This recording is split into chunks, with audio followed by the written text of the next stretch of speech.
Hi there, I'm Raf Garcia, a director at UK Education Guide, a UK leading comparison portal for international students, helping them and their families make really well informed decisions about studying in the UK. In this video, it is my privilege to introduce a video guide to the University of Sussex, whereby we explore their offering from an international student perspective by asking questions to their admissions team and one of their current international students. So, let's hear what they have to say. So, first of all, I am delighted to introduce Kevin, who is from the University of Sussex and is the international officer. Kevin, welcome. Hi, Raf. Thank you very much for having me today.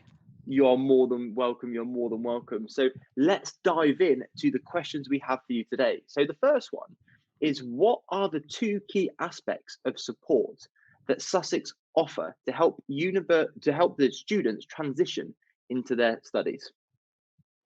Yeah, Raf, I mean, student support is something that we take very seriously at Sussex. It's definitely a source of pride for us.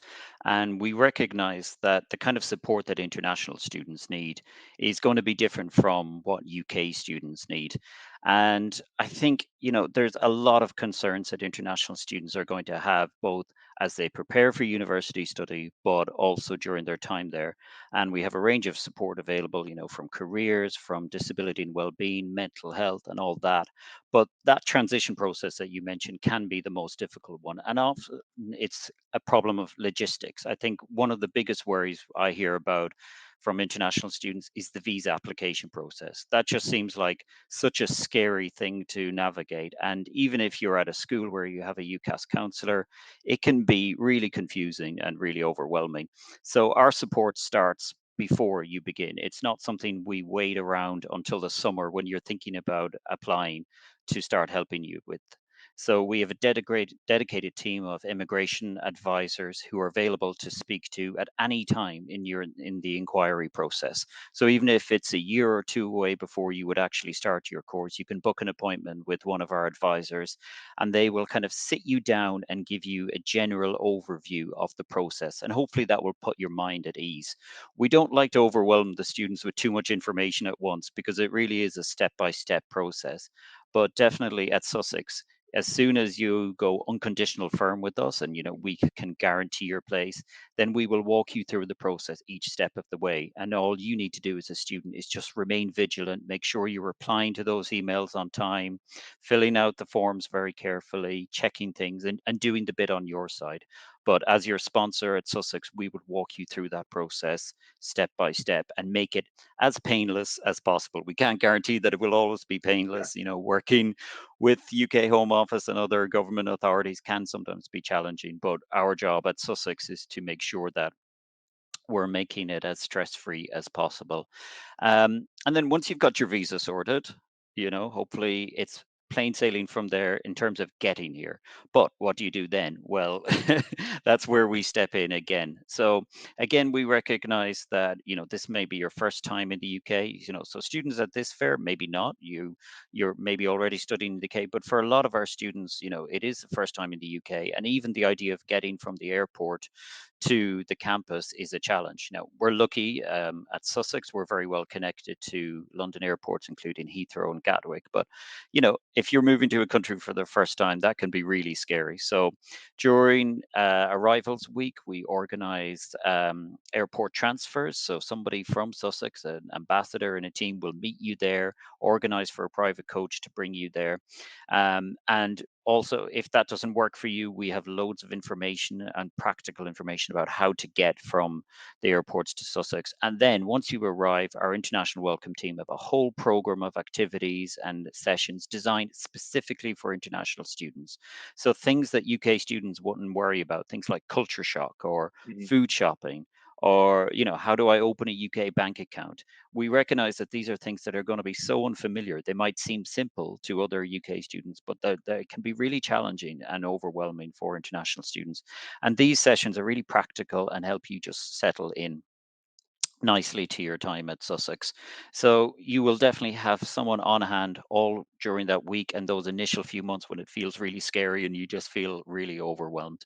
So that's two really specific things that I think Sussex offers in terms of the transition period where it is the trickiest, probably.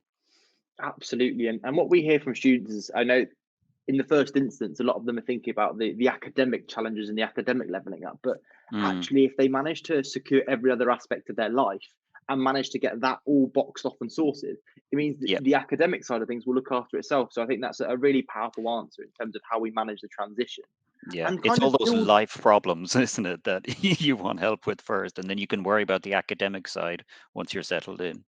Absolutely, absolutely. And that brings us actually very neatly into our next question. And that is, what is the one key piece of advice you would like to offer international students as they're considering their university options?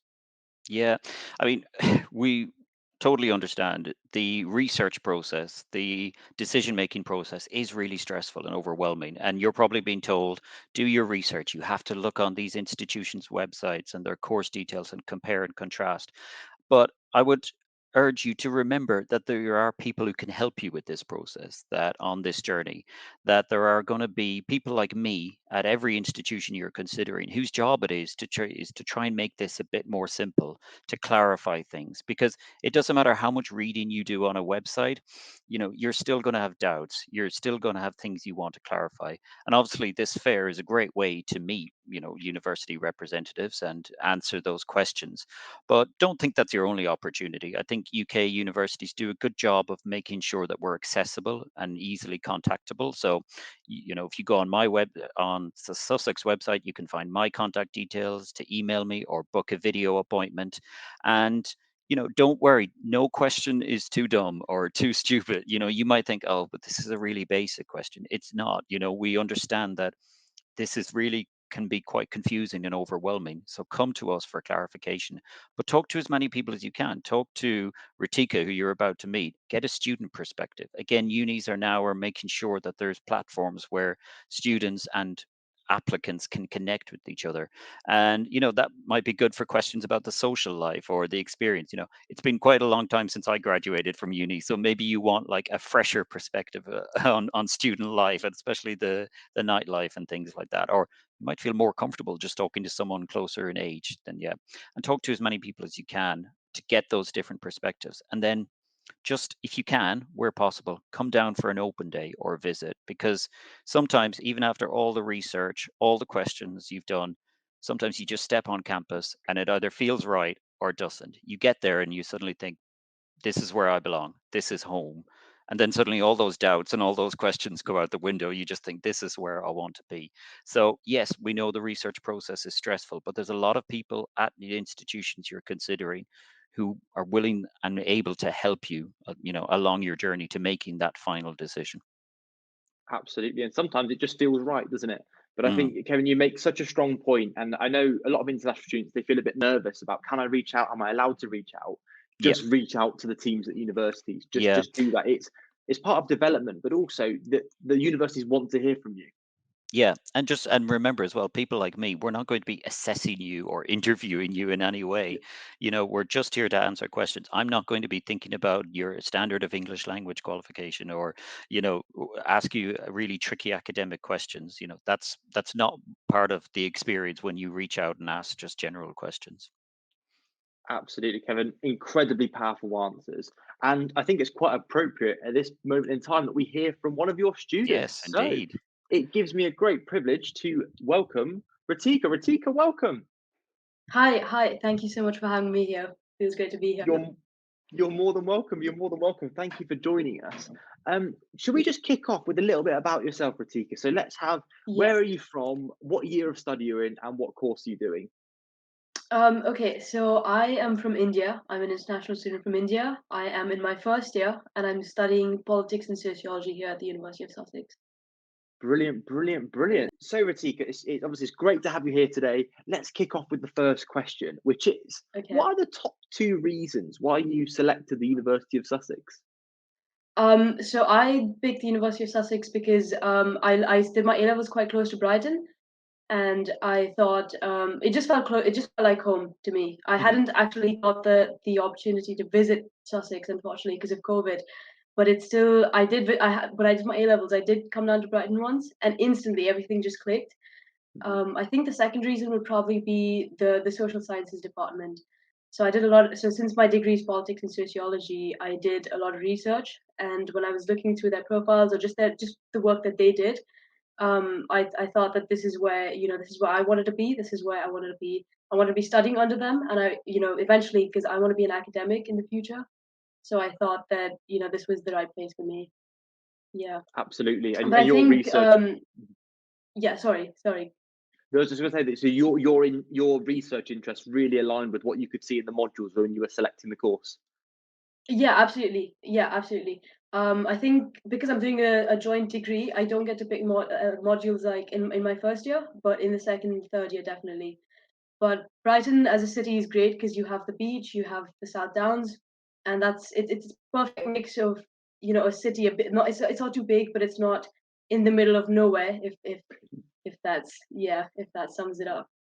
Yeah, I think Absolutely, definitely. absolutely. I couldn't agree more. So this brings us on quite well into the second question, and this is by far Hmm. my favourite question of the whole Yeah. interview. And it's we're Okay. fast forwarding and to 10 years time Okay. from now, and you're looking Okay. back. What will be the one thing you think you'll remember most about your time at the University of Sussex? I think this is a great question actually, and the first thing that came to my mind when I first saw this question is definitely the people. I think 10 years down the line, when I'm going to be looking back, I'm not going to be looking at specific lectures or specific reading material that I picked up. It's just going to be the people. I think it's incredible. I've had the chance to meet undergraduates, postgraduates, and I think if you get involved within the right societies, whatever you want, whatever you're looking for, you have the chance to meet incredible people. Just people that are so different from you. But yeah, it's great because there have been days where I've just had conversations with someone that I've met from work, someone that I just met that day at a bus at a bus ride, and we spent the entire night just talking and just catching up, just talking about what we want to be doing in our lives, what we've how we got to Sussex in the first place. And I think it's great. I don't think you can find that anywhere else. So I think uni is this. I wouldn't say it's a bubble, but I would say in a way it is a bubble where you're just meeting people, and it's great. Yeah, Absolutely, and everyone's I'd in say that it's similar definitely the people. situation. I think it's a brilliant answer, and the reality is Yeah, everyone is in that same situation, particularly in first year when you're thrown in at the yeah, deep end and yeah, but actually everyone wants to meet people. So actually, you are quite right that yeah, everyone will talk to you, and you have the opportunity to talk to everyone. So yeah, I think yeah, you're absolutely. absolutely bang on there. So Yeah. moving on to our final question, and this Hmm. one really Hmm. interests me in terms of what is the one thing you wish someone told you about life at university Oh, that you think would have really helped you manage the transition to your degree study?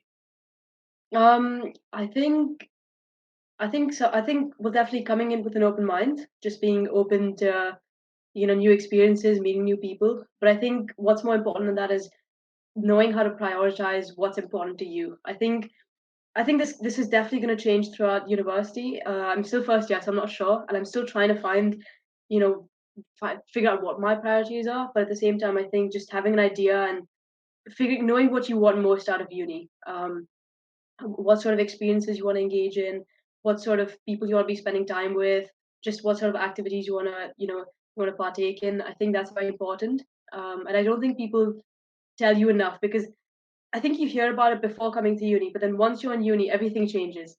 There's so much freedom. You're in this Sussex is a campus uni. At least first year, you stay on campus, and I think you're in this bubble where, especially as international students, you're handed this freedom that you're not given maybe before coming to uni. So it's you have to really know what you want to be spending your time on, and I think you have to you have to find the right balance, which is much harder than what you probably think it is. So yeah, that's I definitely say. Yeah. Absolutely. Well, Ratika, I can't thank you enough for your words of Yeah. wisdom. They're going to be incredibly valuable and supportive for international students making the transition. So I'd like to thank both yourself and Kevin for joining us today, and I look forward to catching up soon. So I'll see you all later. Thank Bye you so bye. much, Raf. Thank you so much. Thank you.